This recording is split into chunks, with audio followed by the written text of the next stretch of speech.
ABVP દ્વારા Ahmedabad plane દુર્ઘટનામાં મૃત્યુ પામેલા મુસાફરોને કોમર્સ ફેકલ્ટી ખાતે શ્રદ્ધાંજલિ અર્પણ કરવામાં આવી।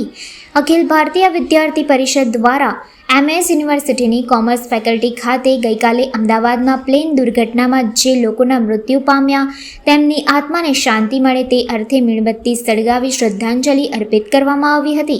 શ્રદ્ધાંજલિ કાર્યક્રમમાં અખિલ ભારતીય વિદ્યાર્થી પરિષદ વડોદરાના પ્રमुख हर्षिल रबारी सहित विद्यार्थियों उपस्थित रही श्रद्धांजलि अर्पण करवामां आवी हती।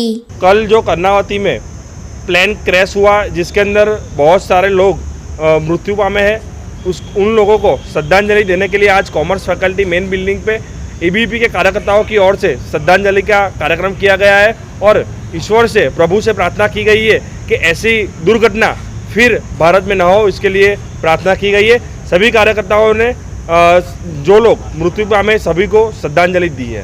हाँ, गुजरात के पूर्व सीएम विजयभाई रूपानी और वो भूतपूर्व में एबीवीपी के कार्यकर्ता भी रहे हैं, उनका भी इस घटना के दौरान मृत्यु हुआ है, तो उनको भी हमने हार्दिक श्रद्धांजलि दी है। ईश्वर सबकी आत्मा को शांति दे, ऐसी सभी कार्यकर्ताओं की प्रार्थना है।